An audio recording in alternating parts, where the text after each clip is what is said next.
សួស្តីអ្នកនរគ្នាបាទយើងចូលមកវគ្គទី3បាទអញ្ចឹងមួយវីដេអូនេះយើងធ្វើ3វគ្គទៅហើយនឹងជាវគ្គទី3នេះចប់ឬក៏យ៉ាងណាទេឥឡូវយើងមើលបន្តទៀតមកខាត់ពេល Yeah, so being obsessive compulsive is a good thing. បាទអញ្ចឹងវីដេអូនេះយើងដល់ត្រឹមនេះណាបាទ being obsessive compulsive បកប្រែថាងប់ងល់ obsession នេះបកប្រែថាក្តីស្រមៃអញ្ចឹងបើថាយើងត្រូវងប់ងល់ជាមួយនឹងក្តីស្រមៃគឺជារឿងដែលល្អសម្រាប់បរិបទនេះបាទ context នេះបកប្រែថាបរិបទអីគេណាបរិបទមានថាគោលដៅរបស់គាត់តែគាត់ចង់ធ្វើអ្វីមួយយើងត្រូវងប់ងល់នឹងគោលដៅប៉ុន្តែមិនចេះងប់ងល់គោលដៅដល់ត្រឹមត្រូវយើងចេះធ្វើណាបាទធ្វើរឿងណាដែលត្រឹមត្រូវដែរ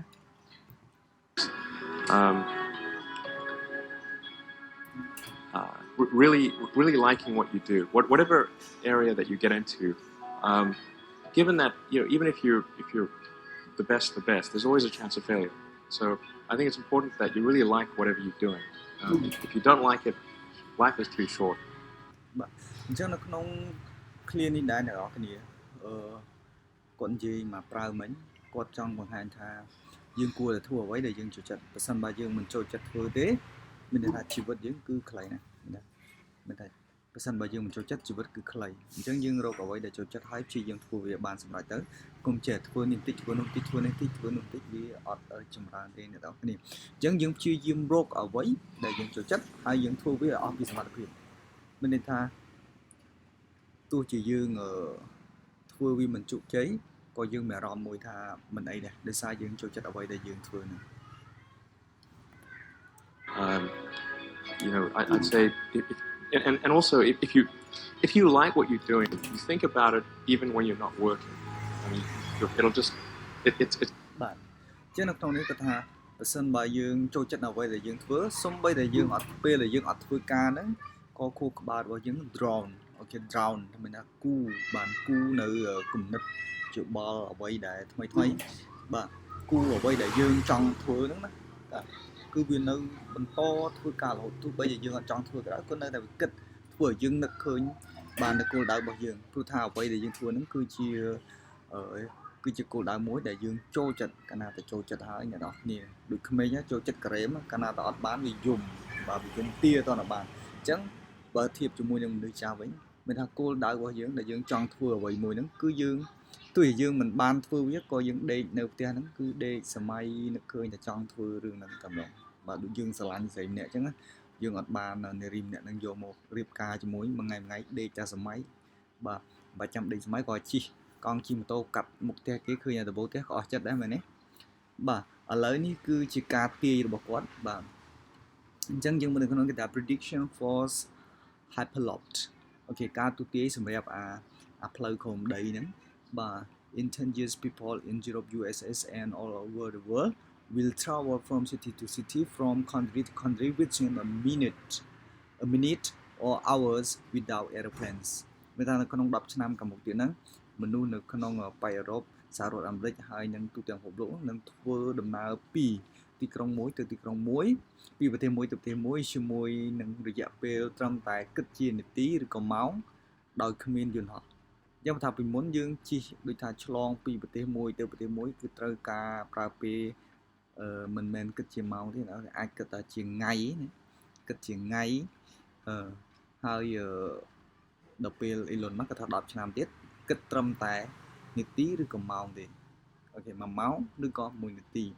ដោយមិនប្រើយន្តហោះអញ្ចឹងមិនថាប្រើអា hyperloop របស់គាត់ហ្នឹងដែល hyperloop របស់គាត់ដូចយើងឃើញ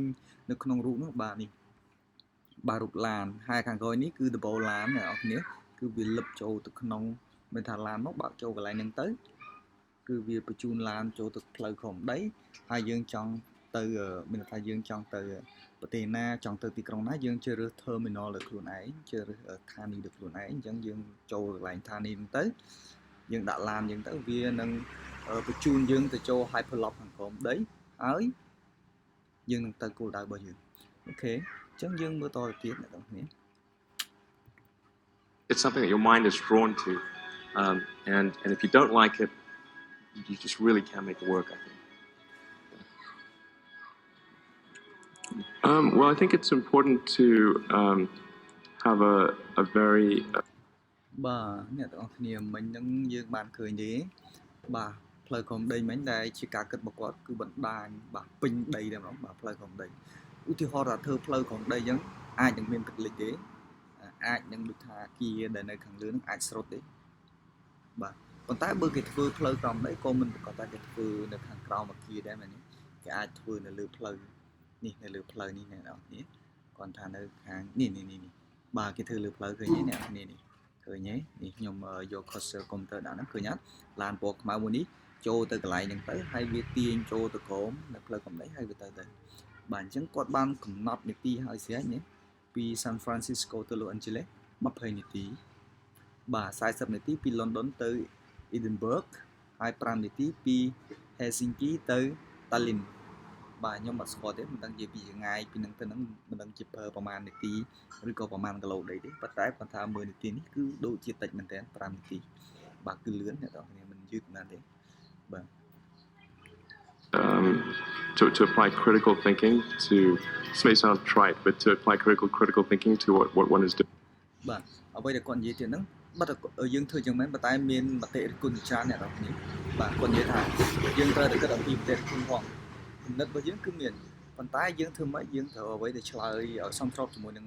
មតិរិះគន់របស់គេបាទ doing and by that I mean just the fundamentals of logic you know of okay fundamental of logic okay logics you know okay អញ្ចឹងកន្លែងនេះ fundamental នេះបើថាមូលដ្ឋាន logic នេះវាថាសមហេតុសមផលដែលយើងតែងនិយាយថាម៉ែងឯងធ្វើអី logic ណា logic អ្នកនរគ្នាបាទ logic នេះវាថាសមហេតុសមផល logic យើងហ្នឹងនេះ logic នេះឃើញទេសមហេតុសមផលអញ្ចឹងមិនថាកាលណាគេរិះគន់យើងត្រូវរកមូលដ្ឋានគ្រឹះនៃចម្លើយមួយឲ្យសមហេតុសមផលឆ្លើយតបទៅគេវិញបាទ do you have the right axioms are they relevant បាទ axiom okay axiom ហ្នឹងមានថាការវិភាគនៅអ្វីដែលយើងធ្វើហ្នឹងឲ្យសមហេតុសមផលដែលតាក់ទងទៅនឹងអ្វីដែលយើងធ្វើហើយយើងឆ្លើយធ្វើម៉េចឲ្យវាសមហេតុសមផលទៅនឹងមតិរិះគន់របស់គេបាទហើយយើងគួរតែអរគុណចំពោះមតិរិះគន់ព្រោះមតិរិះគន់នេះធ្វើឲ្យយើងមានគំនិតគិតឬក៏ធ្វើឲ្យយើងឃើញនៅកំហុសដែលយើងមិនទាន់ដឹងព្រោះថាជួនកាលយើងធ្វើខ្លួនយើងប៉ុន្តែយើងអត់ឃើញទេថាយើងធ្វើខុសអីអញ្ចឹងកាលណាគេរិះគន់មកយើងដឹងថាអូតាមពិតខ្លួនយើងបានធ្វើខុសកន្លែងនេះអញ្ចឹងយើងនឹងទទួលការកែតម្រូវនៅពេលនោះ and are you making the right conclusions based on those axioms that's the essence of critical thinking and yet it is amazing how often បាទអញ្ចឹងគាត់ថាមតិរិះគន់នោះគឺសំខាន់មែនទែនអ្នកនរគ្នាគឺសំខាន់មែនទែនសម្រាប់មតិរិះគន់ people fail to do that I think wishful thinking is innate in the human brain okay I think wishful thinking is innate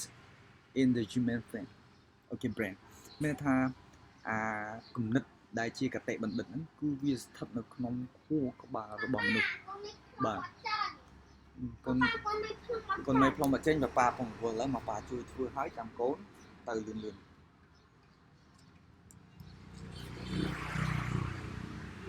ចេញដល់កូនចេញតាតិចហ្នឹងប៉ាអីក៏លោកកូនឯងដាក់សាប៊ូតិចពេកឥឡូវឲ្យម៉ាមីជួយបាទអូខេសំទោសអ្នកនរគ្នាឥឡូវយើងទៅទៀត you want things to be the way you wish them to be and so you tend to filter information that you shouldn't filter okay filter ហ្នឹងមកប៉ាថាតម្រងបើនិយាយពីម៉ាស៊ីនវិញអា filter ហ្នឹងអាតម្រងពីម៉ាស៊ីនតម្រងភេងម៉ាស៊ូតអីអ្នកនរគ្នាអញ្ចឹងមិនថាគាត់នេះគេថា filter information that you shouldn't filter មានថាព័ត៌មានដែលយើងមិនត្រូវទទួលយកនោះក៏ត្រូវតែទទួលយកអូខេមិនថាត្រង់យកព័ត៌មានត្រង់យកទាំងអស់ហ្មងអាល្អអាក្រក់មិនគឺប្រមូលយកមកទាំងអស់បាទអត់គិតទេប៉ុន្តែប្រមូលយកមកធ្វើអីមិនយកមកដាក់ផ្ទុកខួរក្បាលឲ្យយើងកញ្ញាញ់ខួរណាគឺយកមកដើម្បីកែតម្រូវនៅអ្វីដែលយើងខុសបាទ that's the most common flaw that I see okay that's the most common flow okay flow ហ្នឹងគឺជាគេដូចជាផលវិបាកអ្នកនេះផលវិបាក yes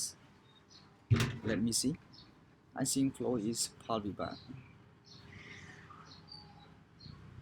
flow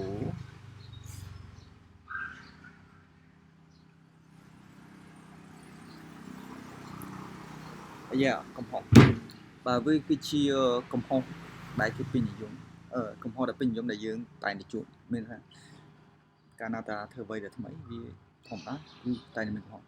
If you want to do something really innovative, you have to apply a sort of first principles analysis. Not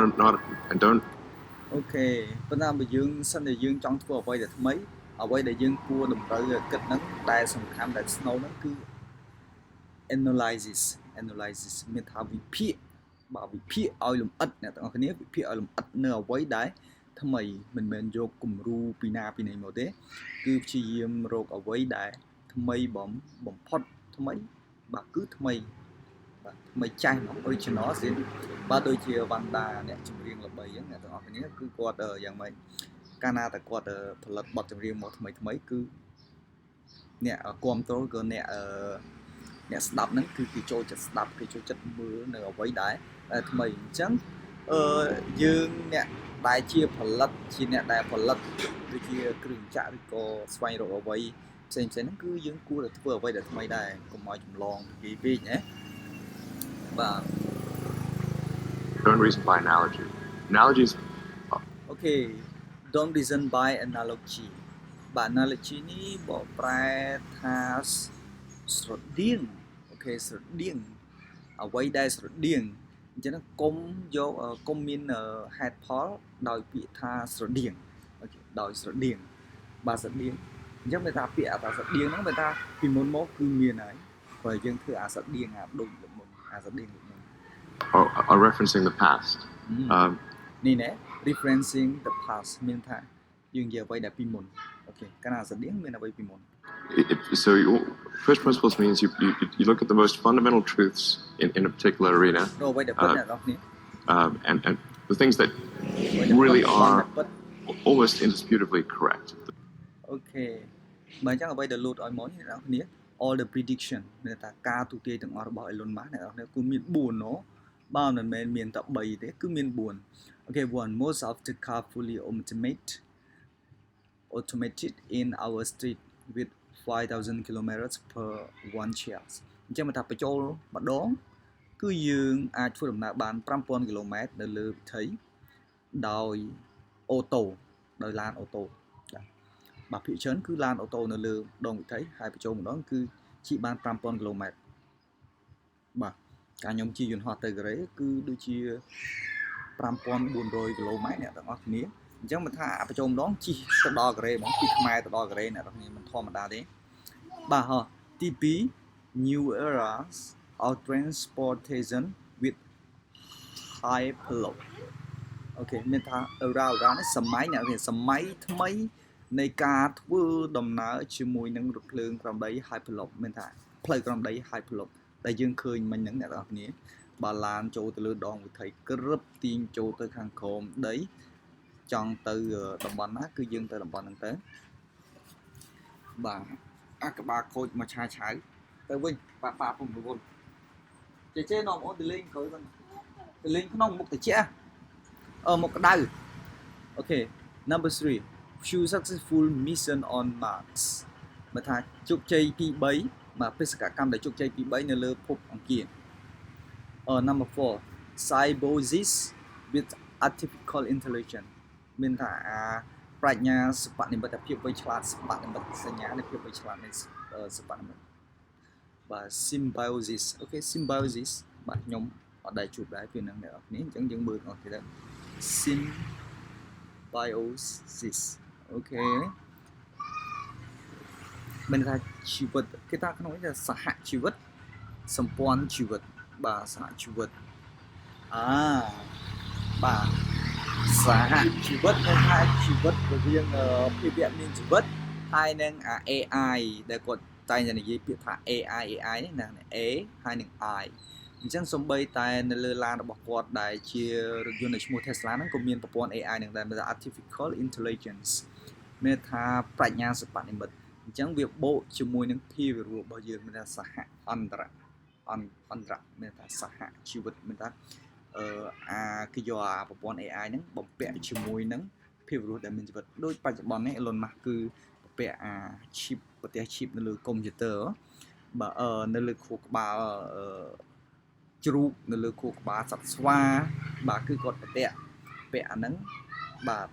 ទី1ផលប្រយោជន៍នៃការដាក់អាជីពបន្ទះជីពនៅក្នុងខួរក្បាលហ្នឹងគឺអាចជួយឲ្យមនុស្សពិការភ្នែកហ្នឹងអាចដឹងឬក៏មើលឃើញអញ្ចឹងណាបងប្អូនមានថាការពាក់ហ្នឹងតើអាហ្នឹងវាចូលទៅក្នុងខួរក្បាលរបស់យើងមិនអីគាត់តើឲ្យម៉ាក់ធ្វើឲ្យប៉ារវល់ប៉ាធ្វើកើតទេកូនមីកោប៉ាហ្មងសតយកឲ្យម៉ាក់គាត់យកម៉ាក់បាត់ម៉ាក់ចិត្តទេឥឡូវឲ្យកូនមីយកទៅខ្លួនឯងកូនមីយកទៅខ្លួនឯងទៅសតទៅតាមបាទអញ្ចឹងមានន័យថាកាលណាអ្នកជនពិការភ្នែកពាក់អាហ្នឹងទៅធ្វើឲ្យគាត់នឹងអាចមានលទ្ធភាពនៅក្នុងការដឹងឬក៏មើលឃើញបាទហើយគឺឬក៏ពិបាកក្នុងការនិយាយអីអាចសញ្ញាអាចវាផ្ដល់សញ្ញាមកឲ្យអ្នកទាំងគ្នាវាទៅតាក់ទងទៅនឹងខួរក្បាលរបស់មនុស្សបាទហើយអាការវះកាត់ដែលដាក់ឈីបចូលក្នុងខួរក្បាលហ្នឹងគឺចំណាយពេលអត់ដល់ដូចជាដល់1ម៉ោងទៀតអ្នកទាំងគ្នាហើយអត់មានការឈឺចាប់អីអត់មានការចាក់ថ្នាំសន្លប់អីទេបាទចាហ្នឹងខ្ញុំដឹងត្រួសប៉ុណ្ណឹងបាទអញ្ចឹងខ្ញុំអត់ចង់បកស្រាយទៅតាក់ទងទៅនឹងនេះក្នុងវីដេអូនេះគាត់តែចង់និយាយអំពីអ្វីដែលគាត់បរាជ័យហើយគាត់ជំរុញទឹកចិត្តឲ្យគាត់មានកម្លាំងចិត្តនៅក្នុងការបន្តនៅការងារដែលគាត់ចង់ធ្វើបាទអញ្ចឹងយើងបន្តទៀត and you reason up from there to a conclusion and if you see that conclusion is at odds with what people generally believe then you have an opportunity